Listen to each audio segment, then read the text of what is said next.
So, Stephen and I are on our way. We're going about an hour to the other side of Ashboro, I believe it is. On Facebook Marketplace, we found someone who was selling 50-pound bags of feed corn for about $8.50 a bag, which is cheaper than what we have found up here. So, we're going to go stock the truck up. I don't know how much we can get in the truck. Actually, we probably won't fill the truck up because we need to be able to store it in the old freezer that doesn't work that we have in the feed room in the barn so that the mice and the squirrels can't get into it. So, and then I will probably be fermenting the corn for the chickens and grinding it for the goats. But we're going to play around with some of our own feed and feeding some corn and see what happens. But we are on our way for a little afternoon date without kids to get animal food. That's what our dates consist of lately. All right, so we are back from our adventure, and this is all of our feed corn that we bought for $8.50 a bag. So we spent $128 for 15 bags of corn, and I think I'm going to grind it before giving it to the animals, just because the chickens do better with it either fermented or ground. The goats can technically eat it whole, and then I'm going to give some to my dad, I think, for my cow and his cows. So yeah, it's a truckload of corn. I'm excited to have it. So I brought some things out to the greenhouse, and it is so toasty in here. It's almost 80 degrees. So I think it might be time to get this greenhouse back up and going. Yeah, I think we're gonna do it. It is time to get the greenhouse back to going. So I came out to the greenhouse to bring some more seed trays that I had picked up at Tractor Supply while I was there. And it is so warm and toasty in here that I need to go clean out the chicken house. But it's very cold outside today. It is one of the coldest days we've had since that last Arctic blast. You know it has to be cold when I'm in a sweatshirt. I wear sweatshirts. Like, I will put a zip-up hoodie over a tank top. All my neighbors laugh at me because I'm always in a tank top and like capri pants. I am in pants and a hoodie today. Like, it's cold outside and there's a wind. You can hear my wind chimes going. There is a cold wind, but the sun is out and it's gorgeous. And when I walked into my greenhouse, oh gosh, it's almost 80 degrees in here and it's just so warm.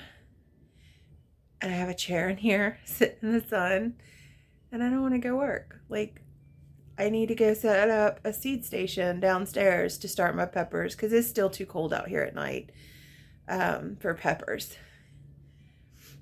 But I can get greens and cabbages and stuff going, which it's the time.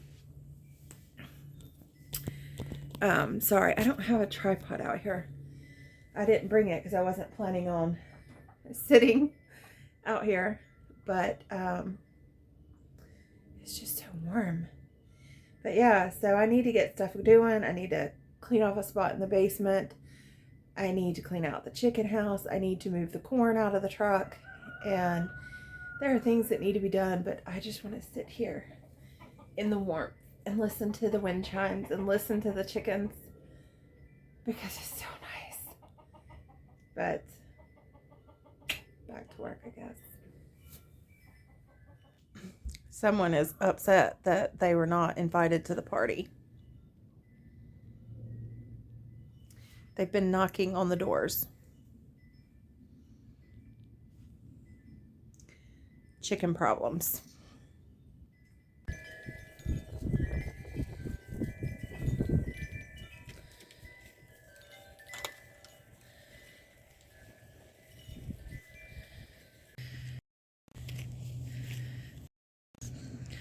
Now, Steven's over here checking the beehives, see how much fondant they've eaten because they were out of food. So he's been feeding them.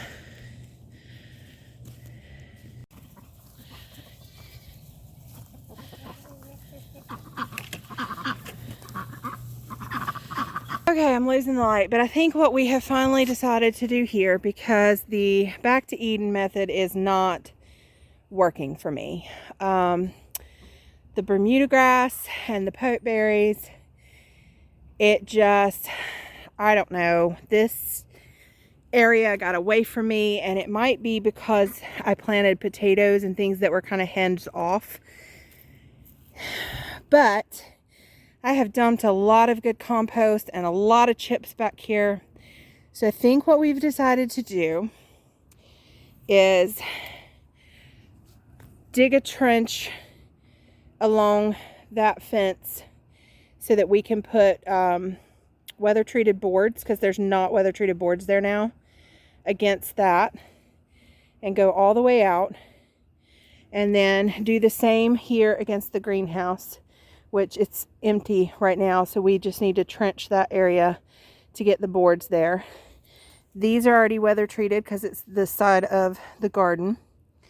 Take this fence down, and he is going to build me a U-shaped 3-foot box. So all we have to do is like trench out of the compost where we want it, and he'll put the support posts and all that all the way out to there, because we're going to build a fence here and extend out the duck lot. So it would be, I'm not sure how long that is. I think it's about 15 feet there, and then 23-ish feet down here, and then like 12 feet to the end of the greenhouse, so I have a pathway to get in. And then he will, once we get the tunnel up, we may go back and put a box along there, and then come back in and put either an E box or put some like small circular boxes in here. But once we get the boxes built, we would shovel up, take the grass off the top, and shovel that good compost and stuff into the boxes, put the black fabric down, and put pots and stuff in here for now. But that would get us planting boxes going, and see what we can do. I'll have to come in and, you know, kind of scoop off the top a little bit where the Bermuda grass is taken over.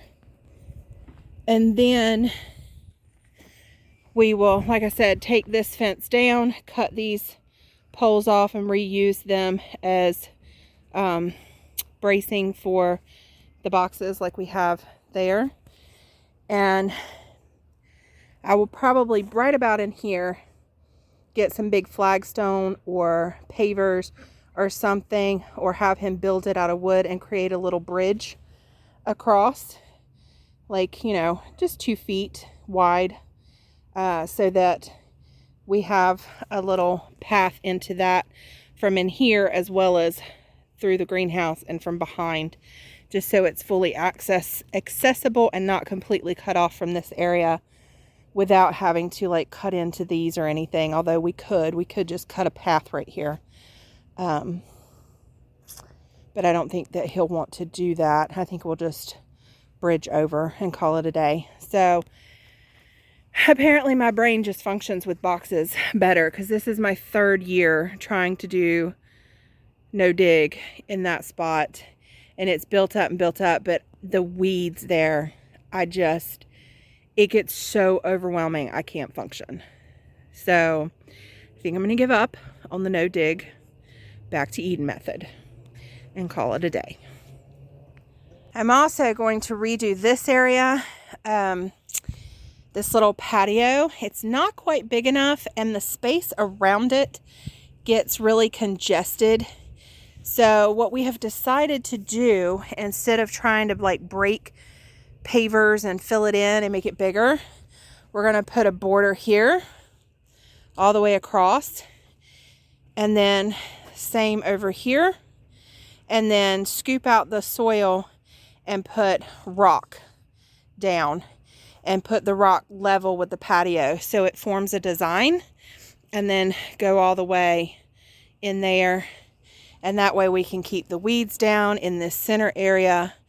And for this year, we've decided not to remulch this and just let the grass grow and just keep it mowed and weed eated and call it a day for this year. But focus on this area and taming these outlying areas. So that's what we're going to do.